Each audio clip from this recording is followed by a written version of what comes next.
I think we all know the best ways of healing from a breakup. You look your best because you need to show them what they lost. You do some squats, you find their location so that you can walk past them. You go out with your friends, you have some drinks, you sleep with other people because you know what they say. The best way to get over someone is to get under someone new.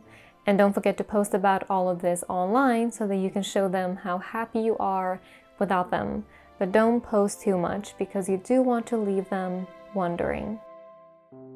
Okay, I think we all know that that was a joke and that I don't agree with anything of what I just said, but that is some of the breakup advice that I have found online, and it's been targeted towards both teens and adults. And the biggest issue I have with such advice is that it is essentially saying, make how you feel be about how they feel, when really the time after a breakup should be about you and only you, and not you for anyone else, but you for you. And now, of course, I say should, but I really mean in my humble opinion. And I like to shift the perspective from how can I get over someone and let them go to how can I heal from this and how can I grow? And really, they mean the same thing in some ways, but it allows for a different perspective. You know, relationships are fascinating. I mean, the whole concept of deciding to coexist with another human being who you've met for who knows what reason, a stranger you choose and who chooses you. But as fascinating as they are, breakups are really, really weird. You know, you go from walking this path of life with another human being to walking it without them. And a lot of people compare it to the feeling like someone passed away, except you're sort of having a funeral for someone who is still living. You know, it's kind of bizarre when you think about it.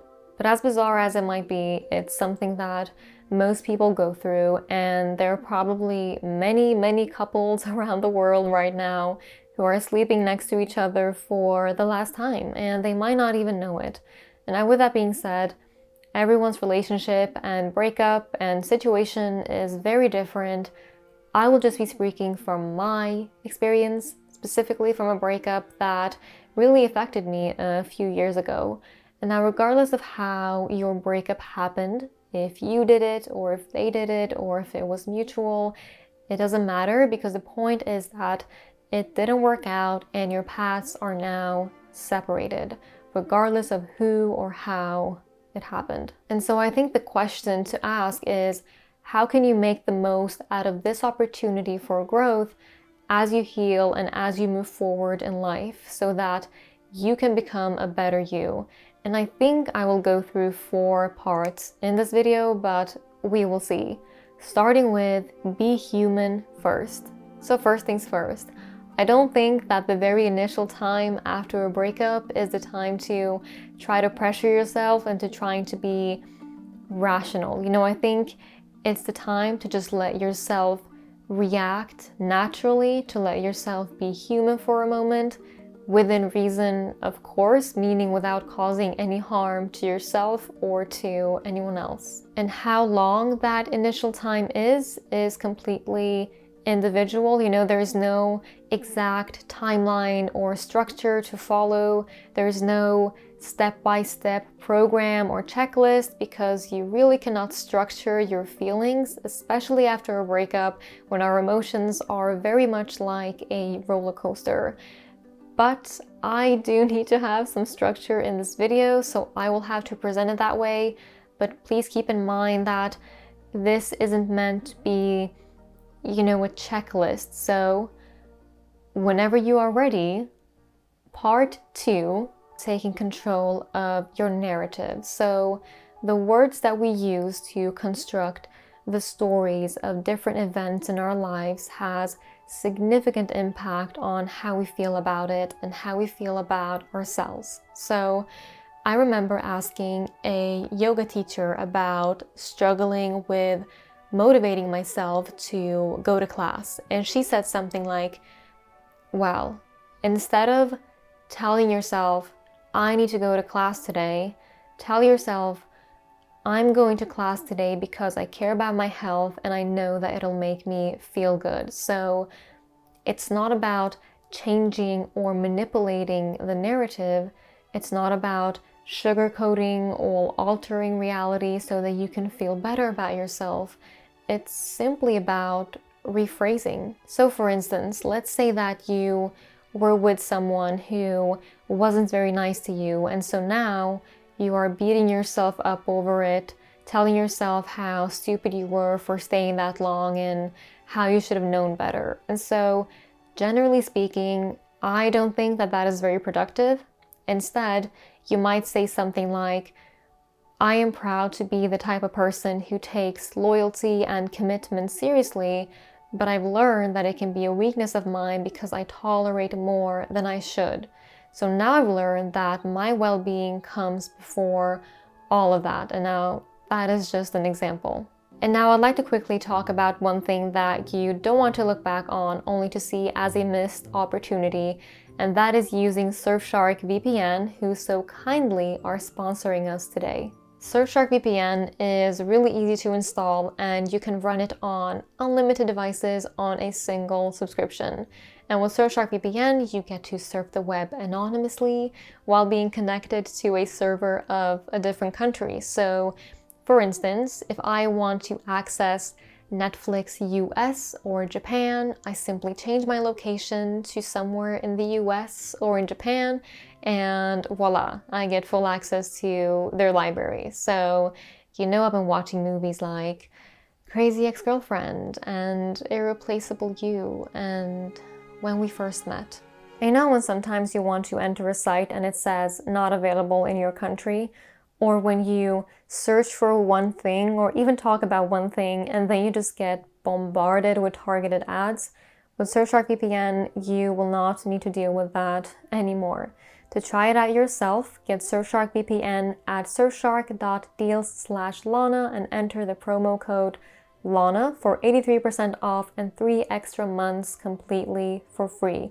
Oh, and they're having a special deal right now for Black Friday, so they're offering 4 months instead of 3 months, and then after Black Friday, it'll revert back to 3 months. And they also have a 30-day money-back guarantee, which gives you plenty of time to try it out risk-free.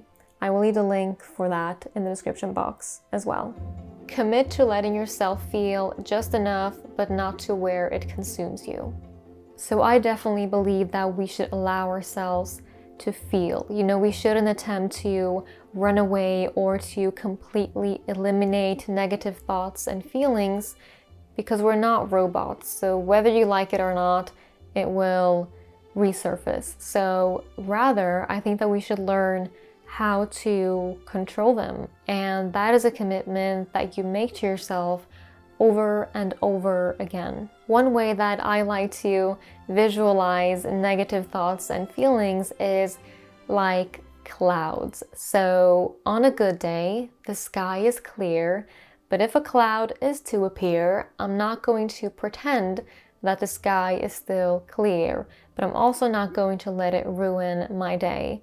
So let's say that the cloud represents the anger I feel when I remember the time that this person yelled at me. So I will acknowledge its presence and I will allow myself to feel it for a moment, and then I will let it keep moving past me as I redirect my focus back to what I was doing. And now let's talk about unfolding the past and gaining clarity.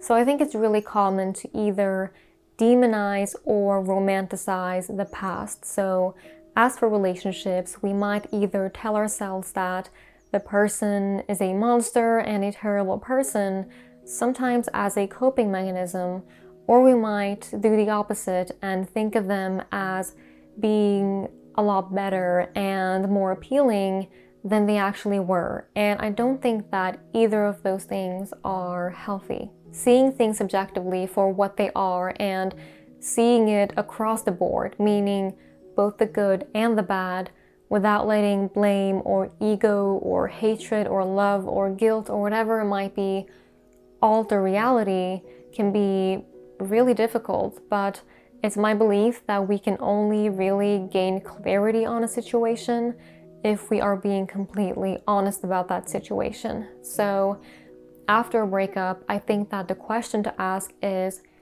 how did the story really unfold? So you might want to ask yourself things like, where did things go wrong? When did things go wrong? When were things great? When were they not? What led up to that? How did I react when this thing happened? And was it fair? What made me love them? How should I have chosen differently? And now the purpose of this is not to dwell and ruminate, it is to learn.